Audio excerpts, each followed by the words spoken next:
Hello everybody, good morning and welcome to the United Stand. Merry Christmas to everybody. I did promise you a Christmas ramble and the biggest problem I've had is not getting a nice little background for you. It's been more about what to talk about, and I think what we're going to talk about this morning is in relation to a story that's sort of come out from the Daily Mail and Mike Keegan. Now you might remember Mike Keegan. He's reported very well on the purchase of Manchester United probably for the last 2 years. So it was a year ago yesterday that INEOS were announced as the official owners of Manchester United. And he's done a piece which actually is a bit of an updated piece, but it did come out Christmas Day morning around Qatar and whether they would come back in for Manchester United. Now, I want to know in the comments, first of all, would you take a Qatari ownership at Manchester United if Bridge offered you up for you today? Because I'm going to tell you what I would say about that. But as you can see, it's a very misty morning. Just realised it's very misty. Look at that. There ain't no sun breaking through here. It's a bit like Manchester United breaking into the top half of the table, but that's a better light, isn't it?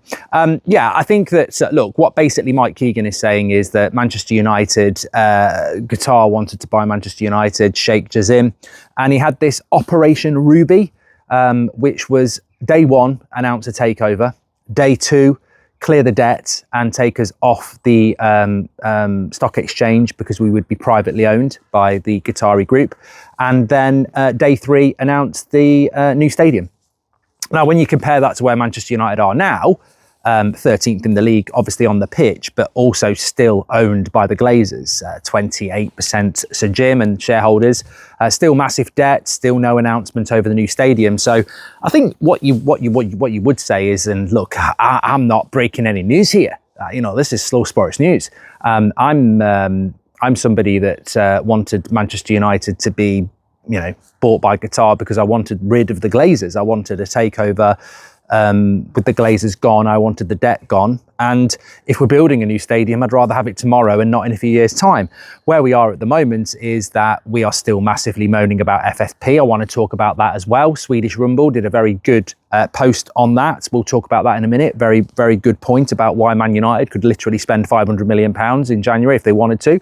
We'll talk about that as well. So, look, I think ultimately any owner of a business is always going to essentially look to spin a positive around their ownership. And INEOS, obviously, I think I always said it was a vanity project for Sir Jim Radcliffe to buy a football club. He tried to get Chelsea, I think he tried to get Barcelona, and then he ended up getting the club that he apparently loves. And, who can blame him for that? But where are we? We have still got the Glazers, we have still got debt, we are still a bad football club, and we still don't have an announcement on what's happening with Old Trafford. It's slow progress. And whilst I think Amorim's the right appointment, Amorim could have been appointed under Qatar. That's not an exclusive INEOS deal. So I think that when I look at Manchester United and where we are at the moment, for me, it would be a categoric yes, that I would want Manchester United to be bought by INEOS. If I had that opportunity to do that, I would, of course, do it.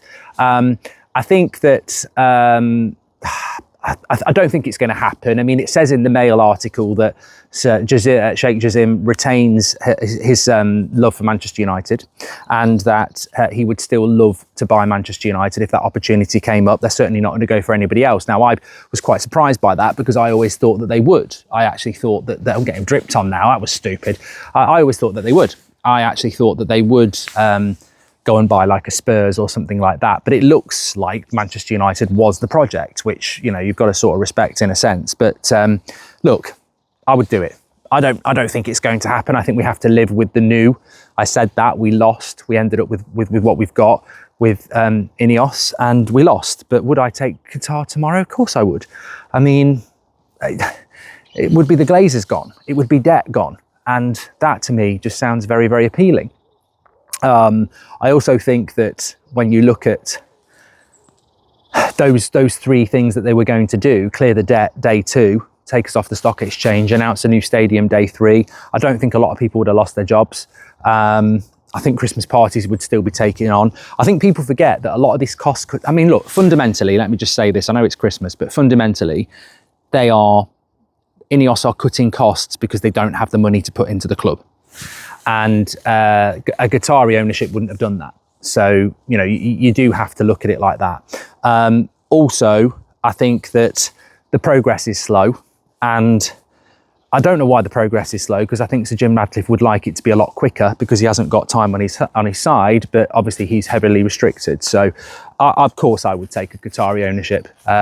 Whether we could ever do that, whether Sir Jim Ratcliffe would ever want to do that, I don't know, but you know, I would. So it's an interesting article because it's from Mike Keegan, but yeah, I would do it. Let me know in your comments. The second thing I wanted to talk about, and look, I do get very frustrated. I get very, very frustrated. I don't know whether that ever comes across, but I do get very frustrated that as a football club, we're in a mess and it's very slow progress, like I said, and we didn't have to do this. But I've said my piece on this and many other people have. I wanted an INEOS. I wanted the Glazers gone. I wanted the debt gone. And I don't think it gets spoken about enough because I think people are just hoping INEOS is going to work.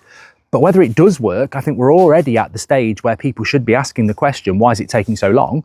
A lot of mistakes have been made already. I guess we'll have to see what the next year brings. But the next thing I wanted to talk about, which is to do with the pitch. Obviously, we'll be back tomorrow at 10 o'clock with the news show and the watch along. And I hope you're having a great Christmas, by the way. My turkey's currently in. FFP. We spoke about this yesterday. I always say there's better minds than me, but I understand it to a basic level. All these stories coming out again that we can't spend money, it's a load of crap. There's a very good tweet that went out from Swedish Rumble on Twitter, and it breaks it down far better than I could, but very, very simplistically. We can spend money in January. Easily spend money in January. There's multiple ways for us to raise money to spend money in January. The bottom line is you've got to want to do it. This whole FFP and PSR, it's going to restrict Manchester United. Don't fall for it. That's just INEOS and the Glazers basically saying they don't really want to do it because it's more debt and we can't really afford it. There is ways that Manchester United could go and spend easily £50 million in January, maybe even 100. And actually, we could probably spend 300. There are ways that you can do it, but obviously it doesn't grow on trees. Now, I'm going to pluck it from these trees behind me. That's not how it works. But you've got to be aggressive to do it. You know, you've got to be looking at sponsorship deals. You've got to be looking at, moving players on. You've got to be looking at what Chelsea did around contracts. You know, you could actually free up more money by giving people new contracts and, reducing the value of them on FFP, which is what Chelsea have done. So there's multiple ways that you mustn't fall into the trap that we can't buy in January. We have to buy in January. We're in a really, really bad situation. We are missing really important positions that we don't have, even if people are playing well or come back from injury. We absolutely have to be spending in January, and we absolutely have to be spending in the summer. You do not bring in a new manager with a different style of playing, and not back them. So don't fall for there's no money to spend in January. There has to be money to spend in January. And this goes back to what we were just talking about a couple of minutes ago. What's the excuse? I can't understand the logic of, it's like two marriage proposals. One of them says, you know what, I'm going to marry you. I'm going to live in a big house. You never have to work. Just every day's a holiday. It's going to be fantastic. And then the other guy goes, yeah, all that, or girl, all of that and better. And then, so you go with the better proposal, and then they go, actually can't do it. I need you to go to work. We're not going on holiday, and Christmas is cancelled. And you sort of go, but that's not what you were promising. Well, and I think it's time that we started delivering now. There are no excuses. There was a better option on the table. It's time for them to deliver. I tell you what, it's time for me to deliver an absolutely fantastic Christmas dinner as well. So I'm going to pop back inside, get on with my stuffing, which goes with the turkey. None of that filth. Thanks everyone for watching. Have a fantastic Christmas. We're back with you live tomorrow. Take care. Speak to you soon. Merry Christmas.